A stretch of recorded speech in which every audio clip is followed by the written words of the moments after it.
Yo, check one two three and welcome to Pecinta Cerita. Dan sekarang kita akan melanjutkan cerita Pusaka Dewa ya.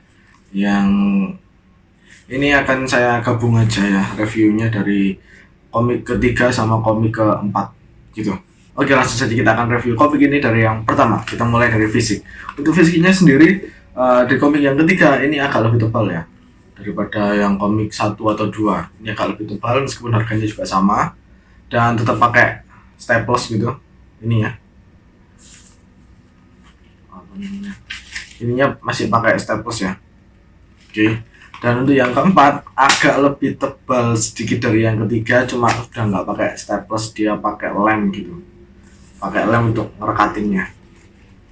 Nah kayak gitu untuk fisiknya, covernya kayak gini. Ini yang ketiga, ini yang keempat, dan belakangnya tetap nggak ada blur. Dan mungkin agak beda ya logonya ya. Yang ketiga itu kayak buta gitu, buto. Dan kalau yang keempat itu kayak keris gitu. Oke, kita akan lanjut ke review tanpa spoiler ya. Oke, review tanpa spoiler dari antara kedua ini. Yang pertama, komik nomor 3, review tanpa spoiler. Nah, di sini saya sebenarnya suka banget sih waktu baca yang 1, 2, dan 3. Tiganya ini mulai naik ya, naik intensitas suka saya gitu, karena silatnya diperlihatkan dengan jelas gitu, jadi lebih lebih banyak adegan action dan ya oke lah, keren. Terus ada kilas flashback gitu cuma aku baca yang ketiga ini seru dan aku suka karena ini nyambung sama yang nomor 1 gitu. Kemudian lanjut ke yang keempat, ya volume 4 tanpa spoiler ya.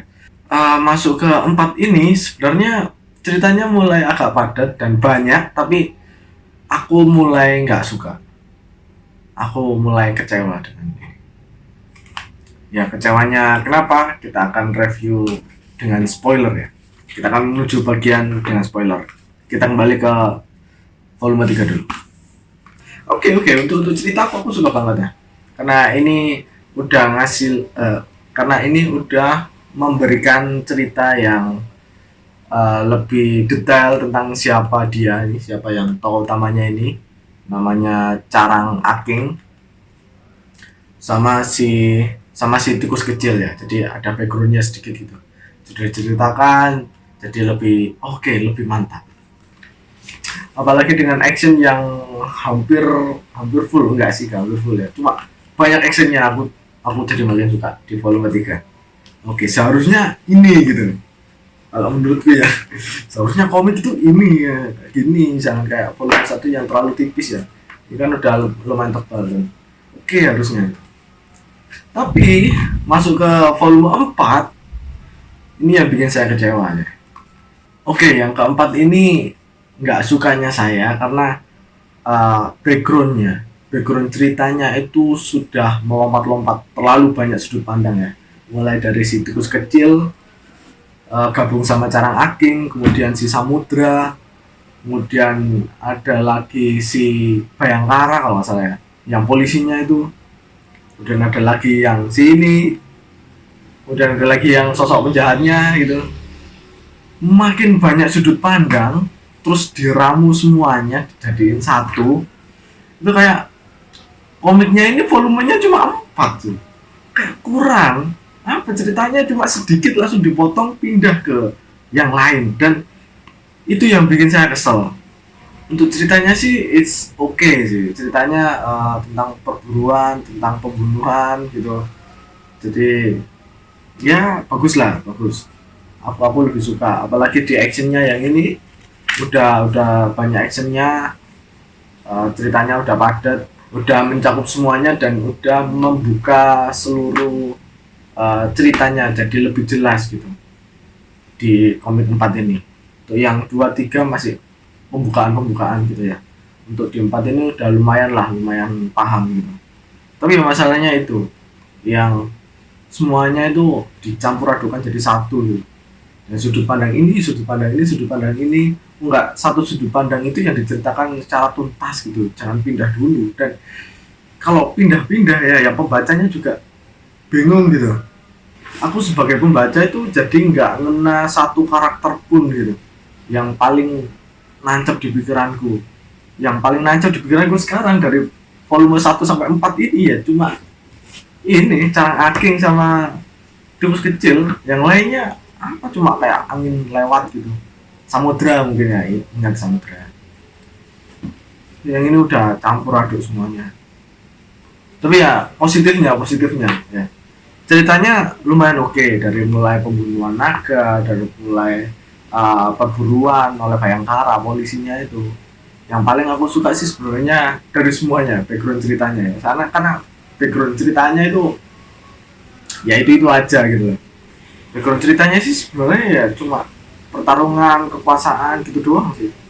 Gak terlalu banyak lika-liku, tapi untuk side kecilnya, side story-nya yang itu buat saya lebih terfokus sih. Yang paling suka aku si Bayangkaranya, karena salah satu Bayangkaranya gurunya itu meninggal nggak salah di 4 ini ya.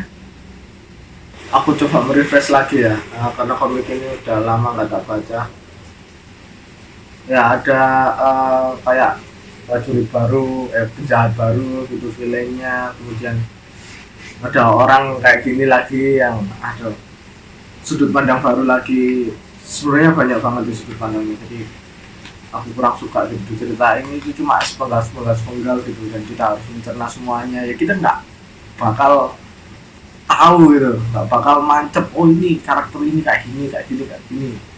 Semuanya itu harus bertahap, dan ceritanya ini nggak bertahap sama sekali kalau menurut gue. Nggak bertahap karena dari satu yang cuma ceritanya komiknya tipis banget, nyeritain si tikus kecil, yang dua langsung pindah ke orang lain, itu pun juga sudut pandangnya juga beberapa gitu dalam satu komik. Dan yang ketiga udah agak tebel, cuma ini paling tak apresiasi karena ini tebel dan sudut pandangnya yang diceritain cuma Carang Aking doang ya. Dan itu aku suka, ini tak apresiasi. Yang tiga, yang keempat nggak suka sama sekali, aku kecewa. Sorry ya. Ceritanya didevelop dengan pecah-pecah gitu. Kita sebagai pembaca itu jadi nggak fokus, nggak suka. Ya ini selera sih ya. Kalau mungkin ada pendapat lain ya nggak apa-apa, bisa komen di bawah atau caci maki saya terserah. Cuma ya aku ya ini pendapatku kayak gini sih. Jadi ya gitu aja. Untuk worth it atau enggaknya dibeli ya dibeli aja sih, nggak apa-apa sih, karena ini juga untuk mendukung produk-produk lokal ya. Kayak slogannya Mas Lion cintai produk-produk Indonesia. Ya untuk masalah cerita ya segitu sih kalau menurutku sih, kurang terlalu berkembang kalau dibandingkan dengan cerita-cerita zaman sekarang gitu ya. Mungkin konflik-konflik ya, ini sama halnya kayak buku bestseller tahun lalu gitu. Aku pernah baca itu bestseller.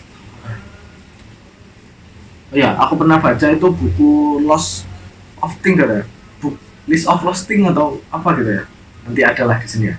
Nah itu bagus pada zamannya gitu. Terus aku bacanya itu tahun-tahun lalu gitu ya. Jadi udah gap beberapa tahun baru tak baca, dan ceritanya jadi biasa aja, standarnya jadi turun gitu.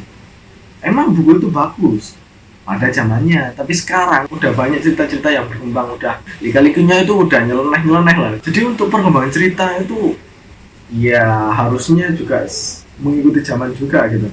Kalau misal tetap kayak, kalau misal alur ceritanya ya kayak dulu gitu, cuma ada penjahat memburu pendekar gitu, terus kemudian ada yang menghalangi. Kalau cuma gitu doang ya kayak kurang gitu. Ya aku, ini pandangan saya ya, maaf kalau ada salah, segitu saja. See you in the next video and bye.